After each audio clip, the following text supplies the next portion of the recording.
الله وبركاته.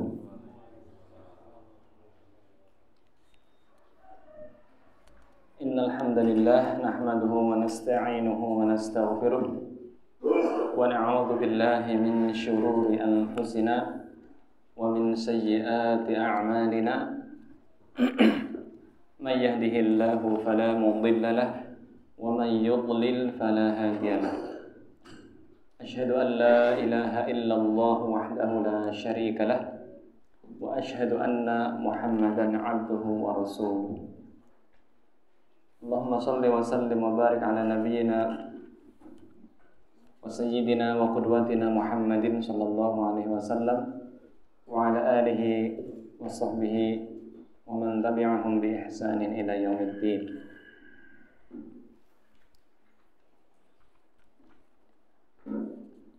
يا أيها الذين آمنوا اتقوا الله وقولوا قولا سديدا يصلح لكم أعمالكم ويغفر لكم ذنوبكم ومن يطع الله ورسوله فقد فاز فوزا عظيما. أما بعد. أيها الإخوة الكرام رحمنا الله وإياكم, para jemaah Masjid As-Somad yang semoga dimuliakan Allah Azza wa Jalla. Segala puji bagi Allah Subhanahu wa taala. Atas izinnya dan inayahnya kita bisa kembali hadir di Masjid As-Somad ini untuk kembali melanjutkan pembahasan kitab Al-Wajiz fi Fiqh Sunnah wal Kitabil Aziz. Semoga kita mendapatkan pahala dari Allah Subhanahu wa taala. Tidak lupa kita selalu menyampaikan salawat dan salam kepada Nabi kita yang kita cintai, Nabi Muhammad sallallahu alaihi wasallam, kepada keluarga beliau, para sahabat, para tabi'in, para tabi'ut tabi'in serta pengikutnya hingga akhir zaman. Kemarin kita sampai bab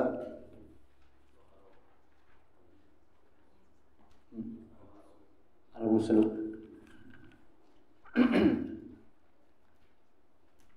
Sampai hal-hal yang mewajibkan mandi ya.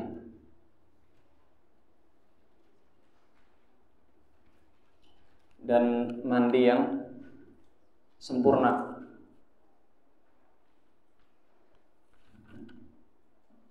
Sekarang mandi-mandi yang sunnah. Sudah belum? Belum ya? Di pengumumannya udah bab sholat. Tapi sebenarnya belum. Ya, sekarang kita bahas al-aghsalu al-mustahabbah. Mandi-mandi yang sunnah. Mandi yang sunnah artinya sebelum kita melakukan hal-hal berikut, kita disunahkan mandi.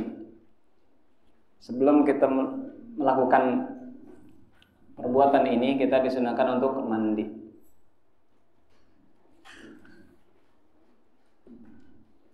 Yang pertama adalah al-ightisal 'inda kulli jima'.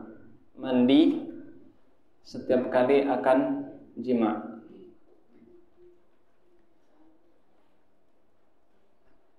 Kalau mandi setelah jima' itu kan wajib. Tapi kalau mandi setiap akan jima', misalkan seseorang memiliki 4 istri, seseorang memiliki 4 istri atau 1 istri, kemudian selesai dengan istri yang pertama belum mandi, pergi ke istri yang kedua, kemudian selesai dari istri yang kedua belum mandi, istri yang ketiga, itu boleh saja. Tapi disunahkan setiap kali mau berhubungan itu mandi. Berdasarkan hadis dari Abi Rafi' anna Nabiyya sallallahu alaihi wasallam tafa dzata lailatin ala nisaihi. Dari Abi Rafi' bahwasanya Nabi Muhammad sallallahu alaihi wasallam itu menggilir satu malam istri-istrinya, kemudian mandi setelah selesai dari yang satu dan mandi setelah selesai dari yang satu. Kemudian Abi Rafi bertanya, "Ya Rasulullah, ala taj'aluhu wahidan?" Kenapa engkau tidak mandi sekali saja pas sudah selesai Beliau bersabda, "Hada azka wa atyabu wa athhar." Ini lebih bersih, lebih suci, dan lebih menyehatkan, dan lebih menyehatkan badan. Dan antum atau siapa saja ketika dia ingin mengulangi hubungan intim sama istrinya, misalkan pengantin baru atau pengantin lama lah ya,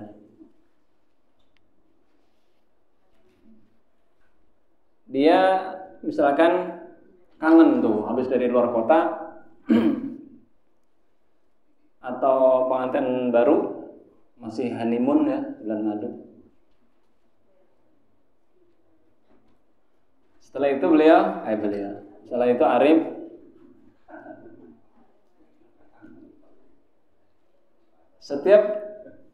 setelah selesai ternyata masih kuat, masih pengen. Beliau mandi dulu, kemudian mengulangi lagi. Istrinya juga. Ronde kedua selesai. Ternyata badan masih kuat. Ya. Kemudian mengulangi lagi. Nah, sebelum mengulangi disunahkan mandi. Ya, mandi seluruh tubuh ya. Ya, itu sunnah, mandi sunnah yang pertama. Yang kedua, ightisalul mustahadhah likulli shalah. Kita cepat saja. Yang kedua, mandinya orang yang terkena istihadhah setiap kali mau salat. Atau menggabung dua salat, zuhur dan asar, dengan satu mandi, boleh. Maghrib dan isya satu mandi, boleh. Atau subuh, ya nggak bisa digabung kalau subuh sendiri dia. Sebelum subuh dia mandi. Istihadhah. Istihadhah itu artinya khurujud dami fi ghairi waqtiha bisababi al-iraq. Istihadhah adalah keluarnya darah bukan pada siklus haid.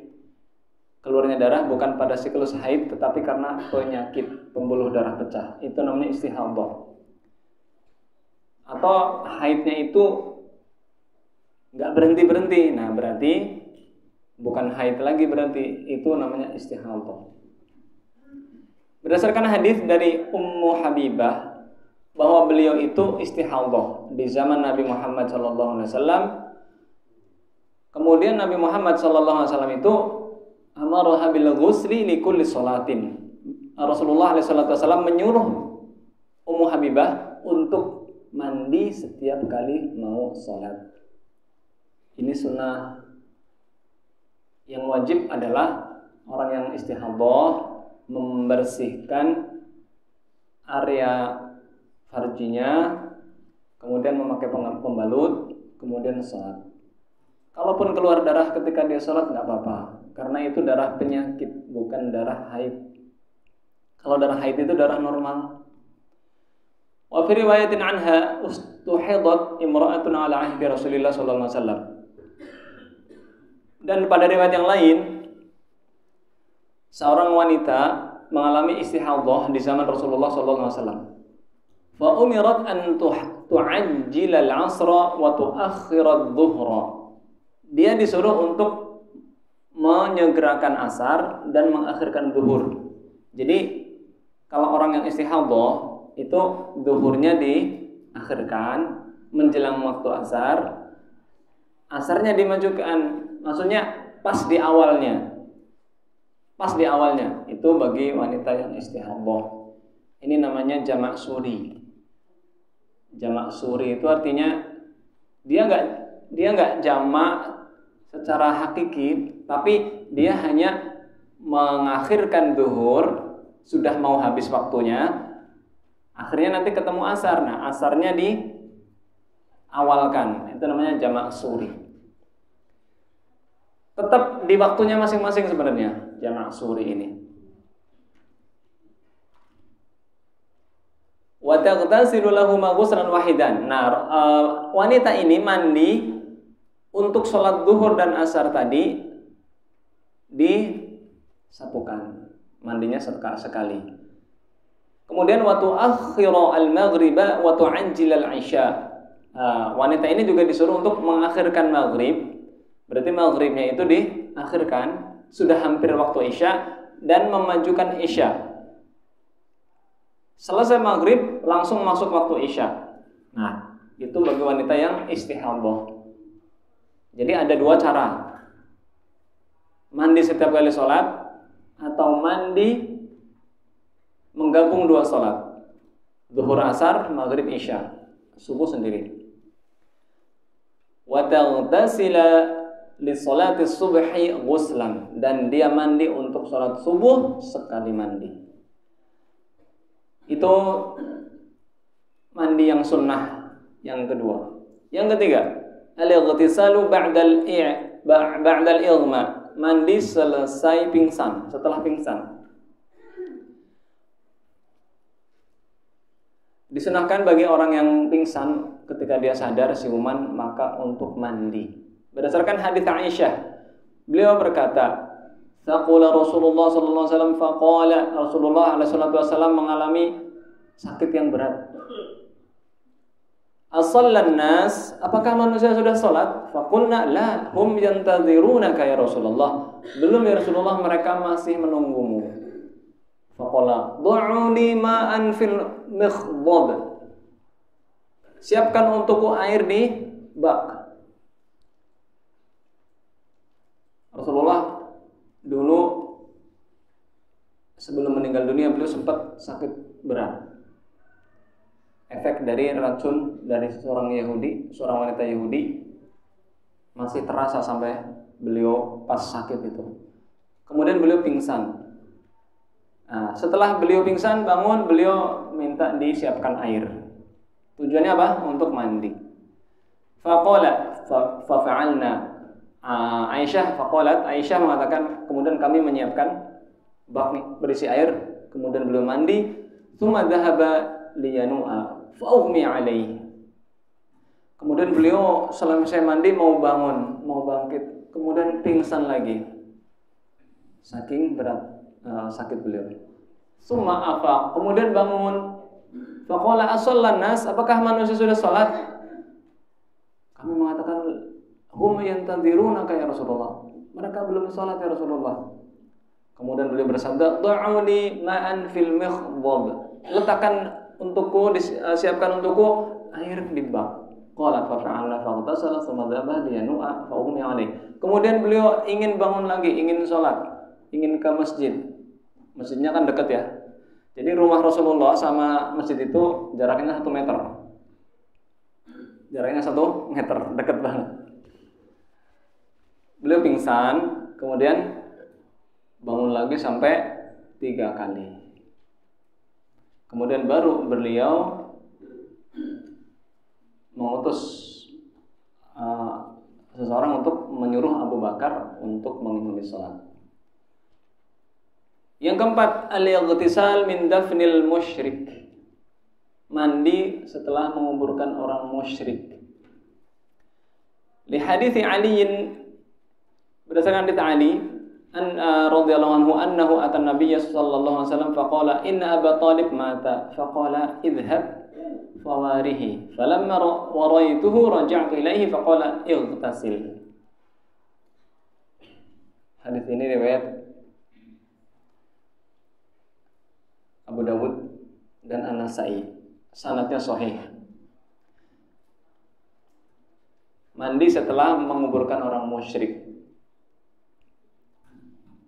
Orang musyrik itu ya tidak diurus seperti pengurusan Islam, tapi yang jelas disuruh untuk mengubur. Ya tidak disolati, tidak dimandikan, ya namanya orang kafir. Nah, ternyata Ali bin Abi Thalib ini disuruh Rasulullah untuk mengurusi jenazah bapaknya, yaitu Abu Thalib. Abu Thalib kan musyrik. Kemudian Rasulullah SAW bersabda kepada Ali, pergilah dan uruslah dia. Tidak uruslah bapakmu, tapi uruslah dia. Setelah Ali radhiyallahu anhu mengubur jenazah bapaknya, kemudian beliau kembali kepada Rasulullah dan Rasulullah menyuruh beliau untuk mandi. Ini bagi yang anaknya muslim, orang tuanya musyrik, ya boleh dia mengurus jenazahnya. Ya dikafani nggak apa-apa supaya nggak nggak kayak tidak menghormati, tapi tidak disolati dan tidak dimandikan, tidak dibutuhkan. Udah dikafani saja. Kenapa ya? Karena orang kafir nggak ada hukum untuk mengurus jenazahnya secara Islam. Arafah, mandi 2 hari raya di dalam masih bisa Pak, masuk. Ini Pak, maju ke depan Pak. Pak, maju depan Pak, sini Pak. Monggo. Pinararin.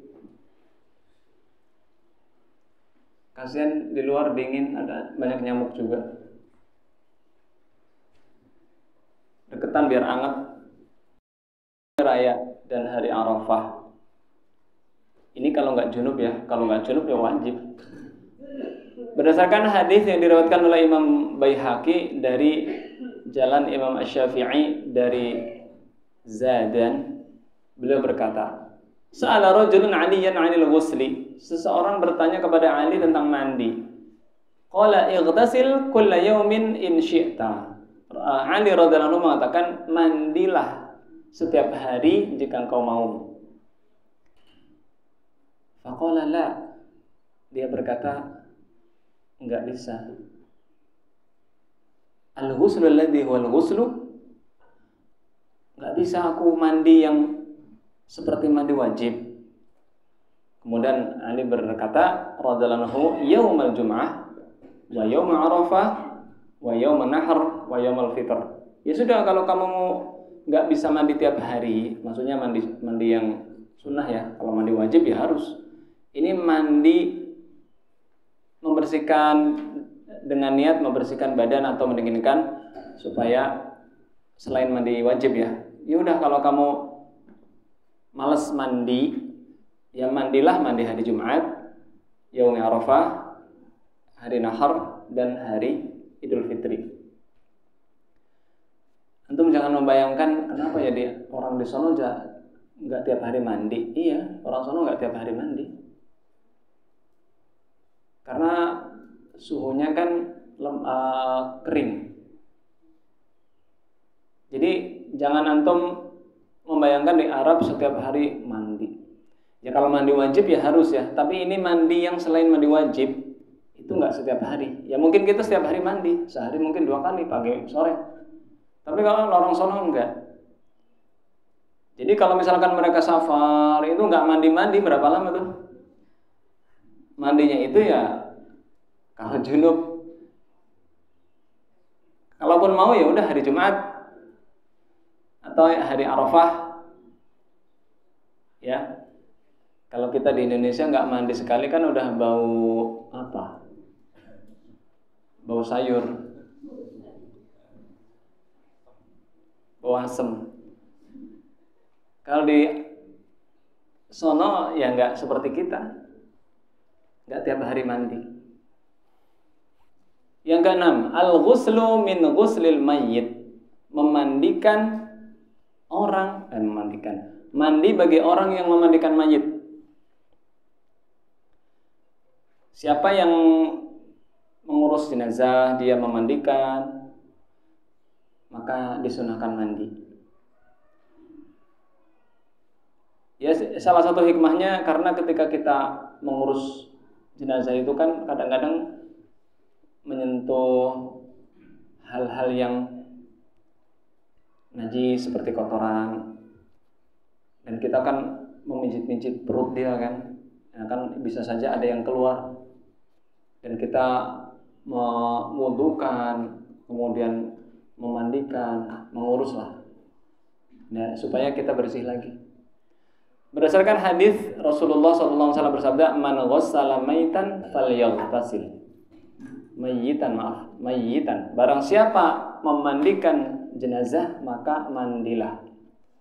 Hadis ini riwayat Imam Ibnu Majah sahih. Ini sunnah ya, bukan wajib.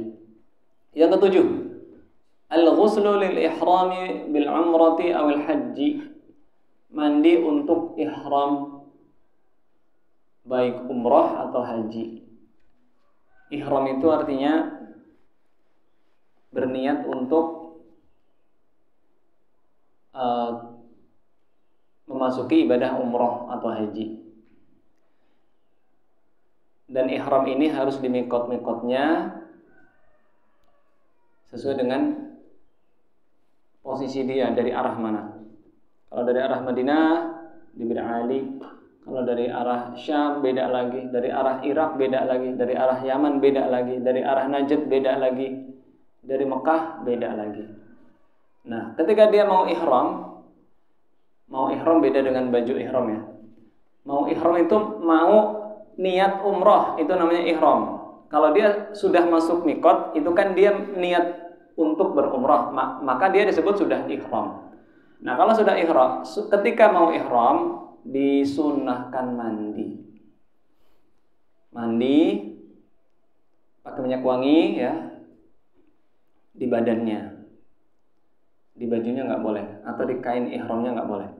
Berdasarkan hadis Zaid bin Thabit bahwasanya beliau radhiyallahu anhu melihat Nabi Muhammad sallallahu alaihi wasallam tajarrada li ihlalihi wa qantasal. Beliau berniat untuk ihlal itu artinya untuk mulai untuk berumrah, niat untuk berumrah, dan beliau mandi. Mandi berarti ya mandi seperti mandi wajib itu, tapi hukumnya adalah sunnah. Hukum mandi untuk ihram itu sunnah. 8. Al-ghuslu lidukhuli Makkah. Mandi masuk Makkah. Dari Ibnu Umar radhiyallahu anhu bahwasanya beliau kana la yaqdumu Makkah illa bata biditwa hatta yusbiha wa yaghtasila. Adalah beliau Ibnu Umar tidak masuk ke Mekah kecuali beliau menginap di Ditwa, di tempat namanya Ditwa sampai subuh, kemudian mandi. Tsumma yadkhulu Makkah nahara, kemudian masuk ke Mekah pada siang hari. Wa yadhkuru 'anin Nabiy sallallahu alaihi wasallam annahu fa'alahu, dan beliau menyebutkan bahwa Nabi Muhammad sallallahu alaihi wasallam itu mandi sebelum masuk Mekah. Yang kedua, at-taharatu bis-sa'id, at-tayammum. Bersuci dengan tanah. Bersuci dengan tanah atau debu atau pasir atau batu-batu kecil atau sesuatu yang terlihat dari permukaan tanah. Sebelum kita sholat, terkadang kita tidak bisa menggunakan air. Nah, sebabnya adalah karena dua. Yang pertama, karena tidak ada air. Yang kedua, karena tidak mampu menggunakan air. Ini tayamum ya, bab tayamum.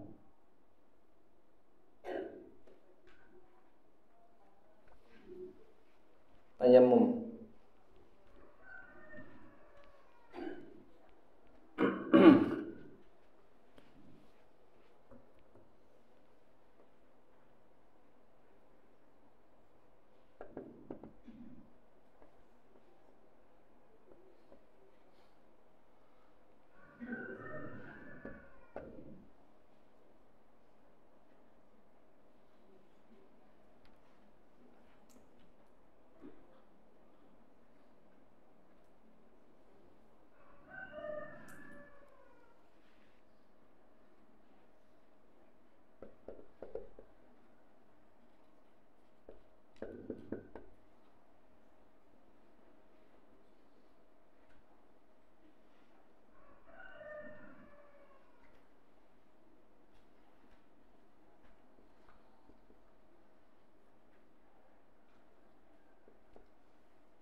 secara bahasa artinya menyengaja.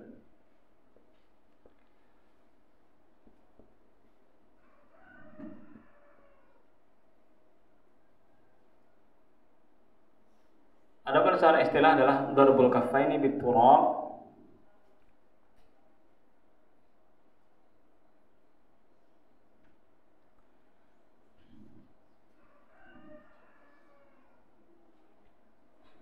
للطهارة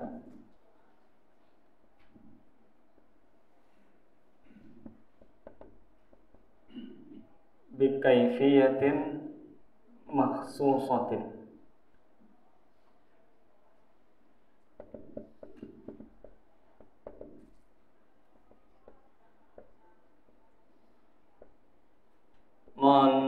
Menepukkan telapak tangan ke tanah untuk bersuci dengan tata cara tertentu.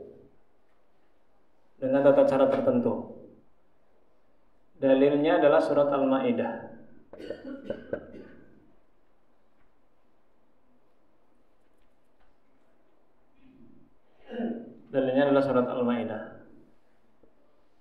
Au jaa'a ahadum minkum minal ghaiti aw lamastumun nisa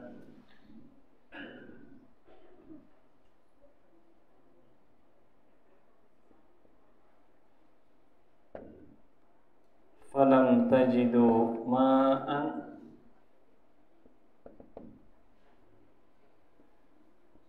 fatayammamu sa'idan thayyiban.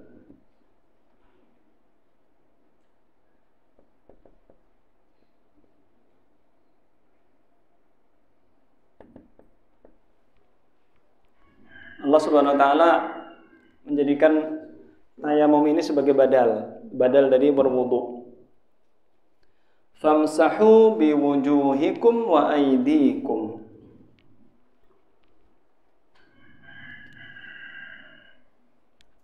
Kaifiyah. Tata caranya gimana?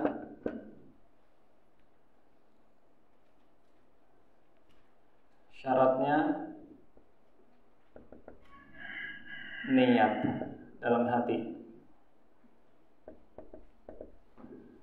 Kedua,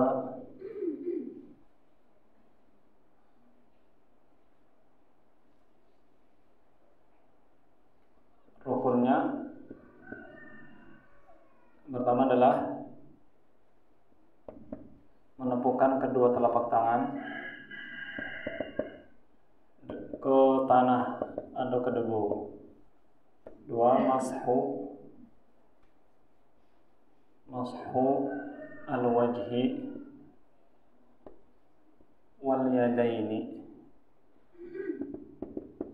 bihima. Menepukkan tangan ke tanah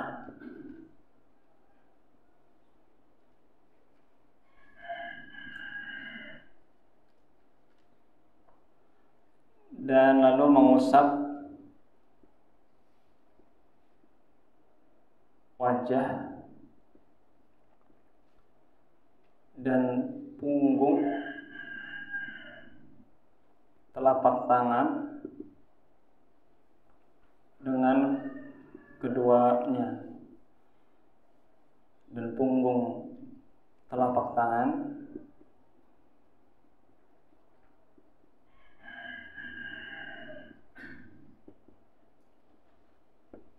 dalilnya adalah wamsahu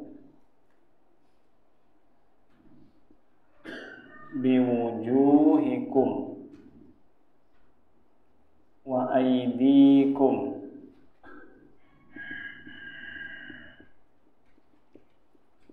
Wamsahu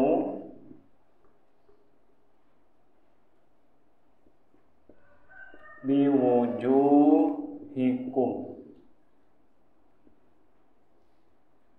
Dan artinya dan usaplah wajah dan tangan kalian. Al-Maidah ayat 6.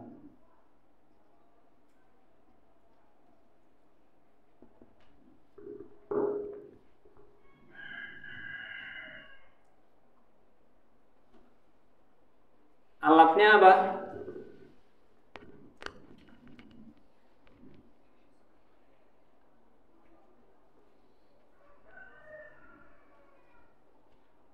Bima tayammum.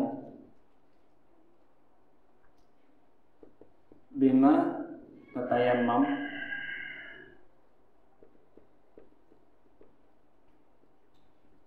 Dengan apa bertayamum?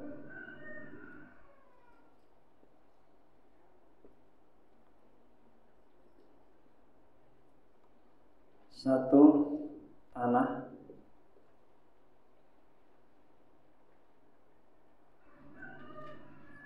Tanah kering.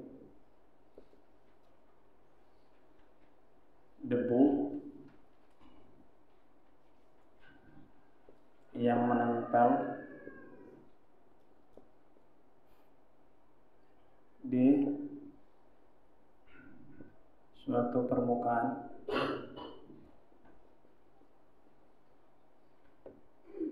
pasir atau kerikil,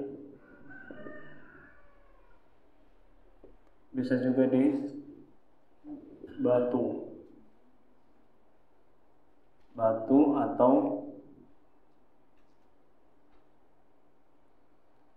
batu yang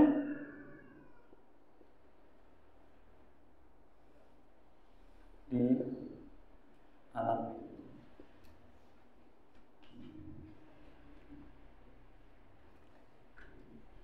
Ya, kurang lebih seperti itu.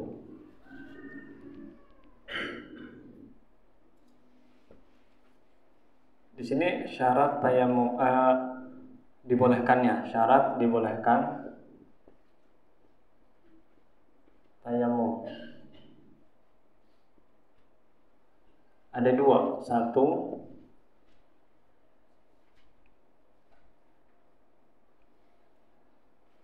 tidak menemukan air,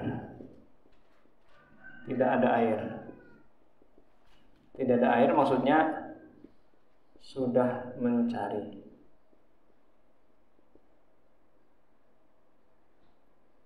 Atau sedikit,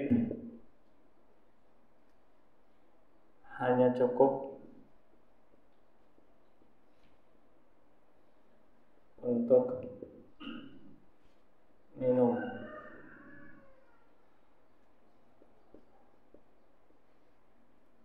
Jika untuk wudu akan habis, misalkan sudah mencari.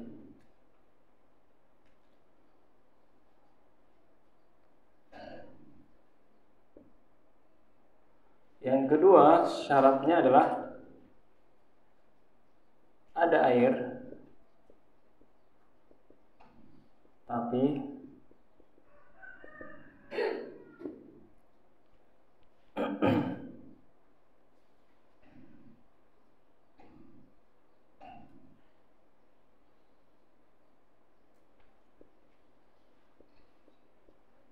tidak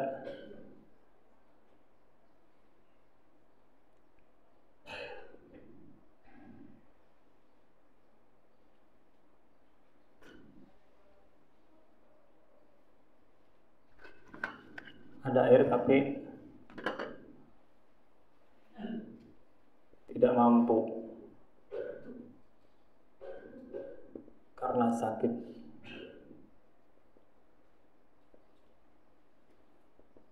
Tidak mampu karena sakit.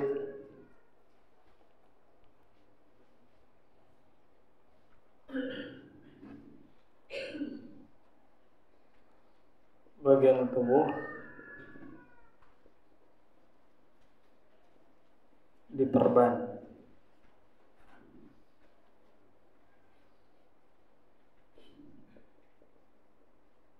Jika kena air,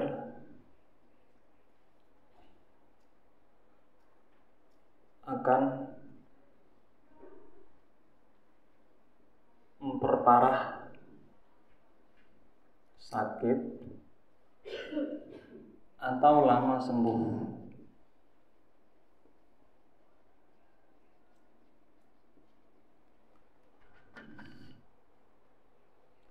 Ya, tayamum adalah badal dari wudu.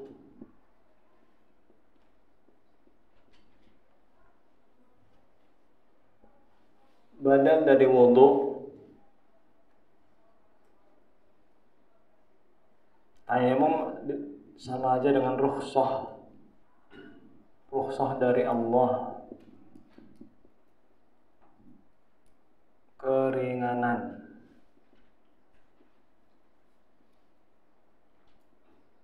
Hanya untuk satu kali sholat.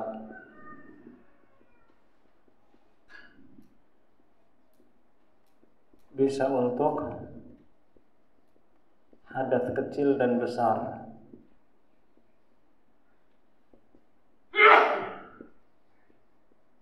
Yarhamukallah. Bisa untuk hadas kecil dan besar.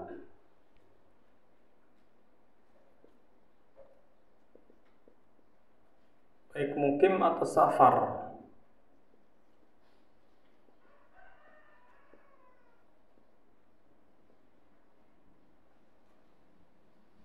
Baik mukim atau safar. Ya.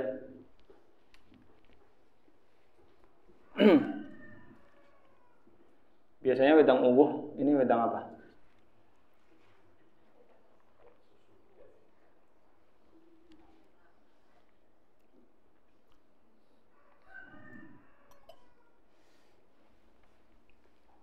Ya.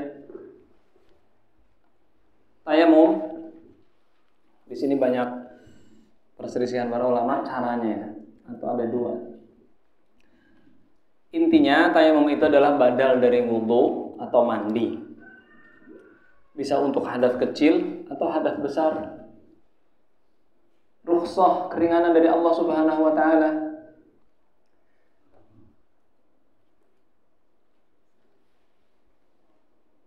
Hanya untuk satu kali sholat.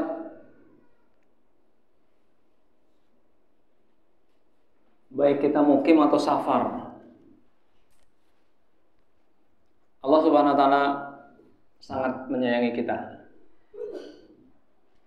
Beliau Allah Subhanahu wa taala mensyariatkan sholat. Terkadang manusia tidak bisa menggunakan air. Kemudian Allah Subhanahu wa taala menggantikan wudu dengan tayamum. Allah taala berfirman, "Wa in kuntum marda aw 'ala safarin aw jaa'a ahadun minkum minal ghaithi aw lamastumun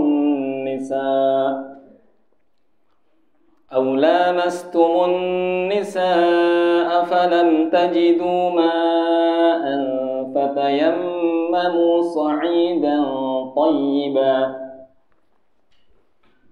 famsahu biwujuhikum wa aydikum minh."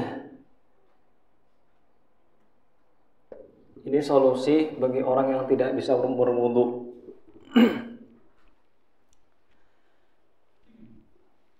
Ya, dan jika kalian sakit atau sedang safar, sakit itu kan bisa kita di tempat kita mukim.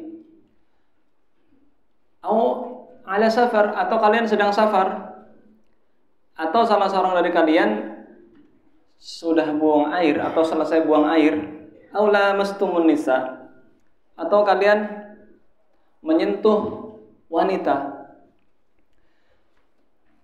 Ibnu Abbas mengatakan al-jima', karena di sini wazannya lamasa yulanisu, artinya jima'. Jadi menyentuh wanita Kalau menurut Ibnu Taimiyah sama saja menyentuh wanita syahwat atau enggak, baik menyentuhnya dengan tangan bagian dalam atau bagian luar, tidak ada pembatas, itu enggak batal. Tapi kalau menurut mazhab Syafi'i batal. Tapi ternyata Rasulullah SAW mencium istrinya sebelum sholat, tidak wudhu lagi. Berarti menyentuh wanita tidak batal. Mencium sama menyentuh lebih berat mana? Mencium. Yang dicium bukan pipi, bukan jidat, mulut, bibir. Cium. Antum nyium istrinya, nyium apanya? Itu pokoknya nggak batal. Cium tangan ya, kebalik. Rasulullah, kata Aisyah, kana yuqabbilu ba'dha azwajihi fa yusalli falam yatawadda. Rasulullah SAW sering mencium istrinya, cium bibir ya, cium bibir, mencium istrinya. Kemudian sholat tidak wudu lagi. Bagaimana kalau cuma memegang? Ya nggak masalah, cuma memegang. Jadi yang lebih kuat adalah tidak membatalkan wudu. Maksud di sini lamas tumunisa di sini wazannya lamasa. Lamasa itu artinya saling memegang. Berarti ada peran dari wanita juga, artinya berhubungan suami istri. Kalau Imam Syafi'i memahami ayat ini dari sisi bahasa, lamasa itu ya menyentuh doang itu udah membatalkan wudu. Dan kalian tidak mendapatkan air, maka bertayamumlah dengan air, dengan debu atau tanah yang bersih. Usaplah dengan tanah itu wajah kalian dan tangan. Nah, tangan di sini berselisih lagi. Imam Syafi'i mengatakan kias. Kan kalau wudu nyampe siku, berarti tayamum juga nyampe siku. Tapi yang lebih kuat tidak sampai siku, cukup sampai ruzugh. Ini namanya ruzugh, sampai pergelangan. Berdasarkan hadis dari Ali dan dari yang lain bahwa Rasulullah SAW mengusap ala dhuhri kaffai. Kaf ini di sini, ini namanya kaf. Kaf ya. Kaf itu pergelangan tangan, kaf. Kalau yad itu dari sini ke sini. Sikut. Nah, di sini walaupun lafadznya yad, aidikum, tangan kalian. Tapi ayat ini dijelaskan oleh hadis. Karena sesuatu yang dimutlakkan dalam Al-Quran ditakyid oleh hadis. Hadisnya berbunyi apa? Kan Rasulullah sallallahu alaihi wasallam yamsahu ala dharbi kaffaihi. Beliau mengusap punggung telapak tangan. Jadi cukup ditepuk ke tanah, boleh ditiup, boleh enggak, boleh sekali untuk wajah, sekali untuk tangan, boleh sekali untuk wajah sekaligus tangan. Udah simple, tidak menyulitkan. Kalau nyampe siku itu wudu Pak ya. Ini tayamum.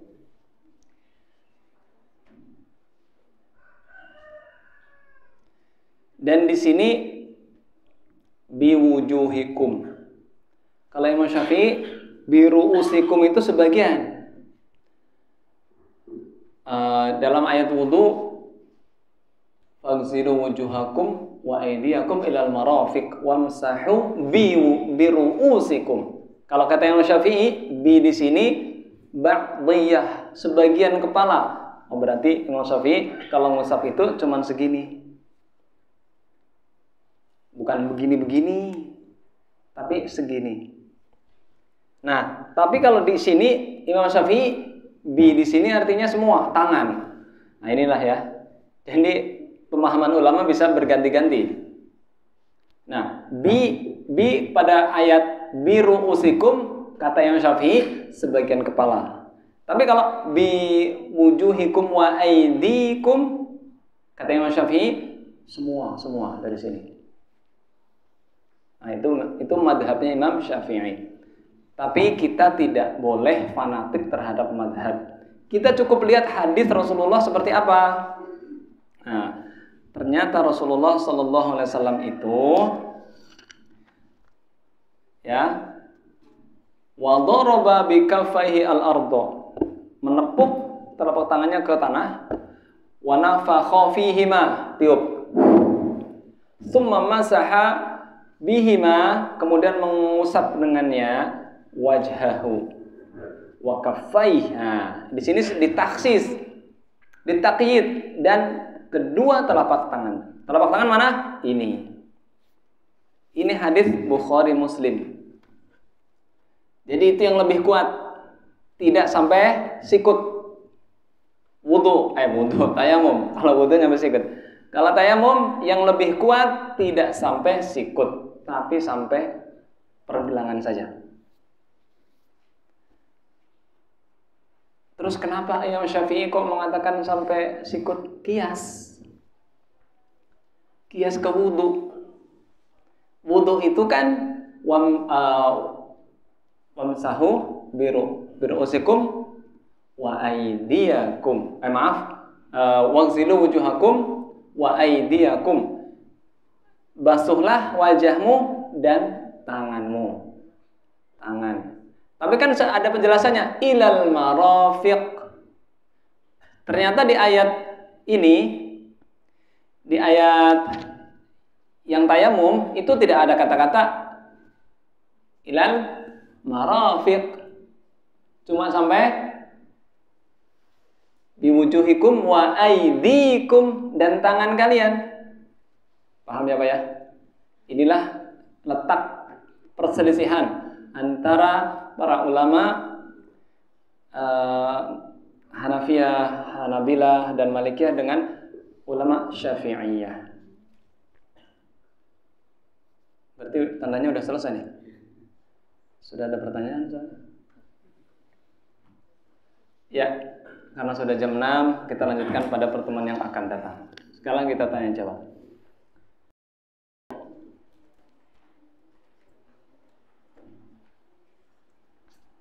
Kalau nanya boleh, ya boleh. Tapi pastikan dinding itu tidak mengkilap, tidak mulus. Ada debunya. Maka kita di dinding luar aja, di dinding luar rumah. Kalau di dalam rumah kita ragu-ragu kan? Antum ragu-ragu nggak? Yakin nggak? Antum yakin nggak di dalam masjid ini? Nggak apa-apa nih. Yakin nggak? Cari yang yakin aja. Yang yakin ya antum keluar, mau di dinding ya udah di dinding, tapi yang ada debu tempelin. Batu bata banyak tuh, tempelin. Atau di tanah itu tempelin, ke tanah aja udah tempelin. Atau kalau pengen benar-benar bersih ya antum ambil nampan isinya pasir aja, tempelin. So'id itu artinya semua permukaan tanah, tidak harus tanah. Semua yang nempel ke bumi, baik batu, tanah, debu, kerikil, pasir, itu kan sa'id namanya. Thayyibah, yang baik. Itu ya. Singkat-singkat aja dah. Dalilnya adalah itu tadi sa'id. Sa'id dalam bahasa Arab itu artinya ma sa'ada minal ardi. Ma sa'ada. Sa'ada itu artinya yang menonjol, yang nampak dari tanah, dari bumi. Jadi semua yang menonjol dari tanah, dari bumi, yang di situ masih termasuk bagian dari bumi, maka dipakai untuk tayammum. Di sini Allah Subhanahu wa taala tidak menyebutkan pasir atau tanah. Kalau tanah kan bahasa Arabnya tin. Kalau pasir romel, kalau debu turab. Allah nggak menyebut romel, Allah nggak menyebut turab, Allah nggak menyebut hasa. Yang Allah sebut sa'id. Semua yang menonjol dari permukaan tanah, berarti termasuk pasir, kerikil, batu bata, tanah liat, debu yang menempel di dinding. Itu namanya sa'id. Bismillah, afwan Ustaz, di luar tema. Manakah yang lebih utama, umroh atau membantu anak yang belum pada mapan? Umroh atau membantu anak yang belum pada mapan? Belum mapannya kenapa? Belum punya rumah. Salah dulu. Karena itu yang wajib. Allah Ta'ala berfirman apa? Yas'alunaka madza yunfiqun. Qul ma anfaqtum min khairin falil walidaini wal aqrabina wal yatama wal masakin. Mereka bertanya kepadamu tentang apa yang harus mereka infakkan. Yang pertama ke orang tua, ke sanak famili, termasuk ke anak-anak kita yang sudah berkeluarga sendiri ya.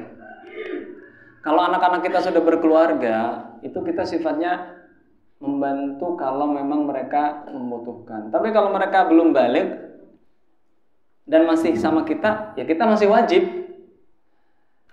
Rasulullah sallallahu alaihi wasallam bersabda, bihasbi imri'in ismun an tudayya ma ya'ul.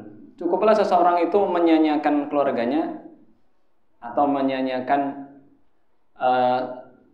yang dia berdosa, menyanyiakan orang yang ada di dalam tanggungannya, yaitu anak-anak. Nah, sekarang membantu anak yang belum pada mapan. Kalau anak-anaknya sudah lulus sekolah atau sudah lulus kuliah tapi belum punya rumah, mana yang lebih wajib? Punya rumah nggak wajib, umroh juga nggak wajib. Tapi kalau dia sudah mampu kemudian menunda-nunda umroh, maka dia meninggalkan sesuatu yang afdal. Umrah itu kan ulama berselisih hukumnya wajib apa sunnah. Kalau haji kan wajib, kalau umrah ada yang mengatakan wajib, ada yang mengatakan sunnah. Nah, berarti solusinya adalah ini nafkah kepada anak hanya untuk membantu mereka untuk mapan, berarti membuatkan rumah, atau masih dalam status anak ini belum bisa mencari uang sendiri. Ini makanya anak ini sudah mencari nafkah sendiri belum? Alhamdulillahirabbil alamin. Subhanakallahumma bihamdik asyhadu an la ilaha illa anta astaghfiruka wa atubu ilaik. Assalamualaikum warahmatullahi wabarakatuh.